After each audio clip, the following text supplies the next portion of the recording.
Hello everyone, welcome back to my channel Happy Living with Shri. എല്ലാവർക്കും സുഖമാണെന്ന് വിശ്വസിക്കുന്നു.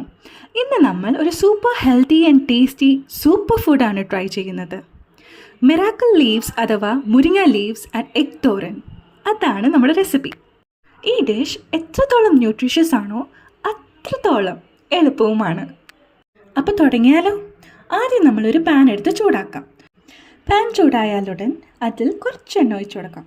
കുറച്ച് മതി കേട്ടോ, നമ്മളൊരു ഹെൽത്തി ഡിഷാണ് ഉണ്ടാക്കുന്നത്. എണ്ണ ചൂടായാൽ പിന്നെ അങ്ങോട്ട് കടുകൂര, അതായത് കുറച്ച് കടുക്, പിന്നെ ഇച്ചിരി ഉഴുന്നും 2-3 വറ്റൽമുളകും. കടുക് പൊട്ടിക്കഴിഞ്ഞാൽ നേരത്തെ നമ്മൾ കുടുകുടാന്നരിഞ്ഞ് വെച്ച ഓണിയൻ നമുക്കൊന്ന് ആഡ് ചെയ്യാം. ഇവരുടെ കൂടെ 1-2 ഫൈൻലി ചോപ്ഡ് ചില്ലീസും കൂടെ ആഡ് ചെയ്യാം. ഇനി നിങ്ങളുടെ പ്രിഫറൻസ് അനുസരിച്ച് സോൾട്ട് ആഡ് ചെയ്തോളൂ. സോൾട്ട് ആഡ് ചെയ്യുമ്പോൾ ഓണിയൻ പെട്ടെന്ന് മൂക്കാറുണ്ടെന്ന് എൻ്റെ അമ്മ പറയാറുണ്ട്. നിങ്ങൾ വന്ന് ടെസ്റ്റ് ചെയ്യൂ.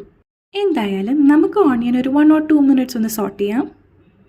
ഓണിയൻ സോട്ട് ചെയ്തതിന് ശേഷം നമ്മുടെ മെയിൻ ഇൻഗ്രീഡിയൻറ്റ് നമ്മുടെ മിറാക്കിൾ ലീവ്സ് അഥവാ മുരിങ്ങ ലീവ്സ് നമുക്ക് ആഡ് ചെയ്യാം. ഇവനൊരു നിസാരക്കാരനല്ല കേട്ടോ, ഇലകളുടെ രാജാവ്.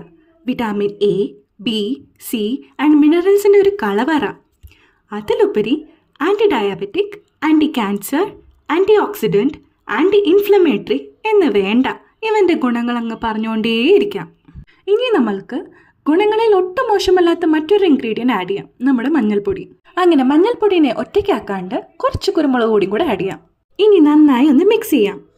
ചീര ഒരു 5 to 6 minutes നന്നായി കുക്കായാൽ നമുക്കൊരു 2 or 3 എഗ്സും കൂടെ ആഡ് ചെയ്യാം. പ്രോട്ടീൻ്റെ കുറവും വേണ്ട. ഇനി നമ്മൾ സാധാരണ സ്ക്രാമ്പിൾഡ് എഗ്സ് ഒക്കെ ഉണ്ടാക്കുന്ന പോലെ നന്നായിട്ടൊന്ന് കുക്ക് ചെയ്താൽ മാത്രം മതി. അപ്പോൾ അത്രയേ ഉള്ളൂ, നമ്മുടെ ടേസ്റ്റി ആൻഡ് ഹെൽത്തി മുരിങ്ങ എഗ് തോരൻ റെഡി ആയിട്ടുണ്ട്. Thank you for watching. Like and subscribe ചെയ്യാൻ മറക്കല്ലേ.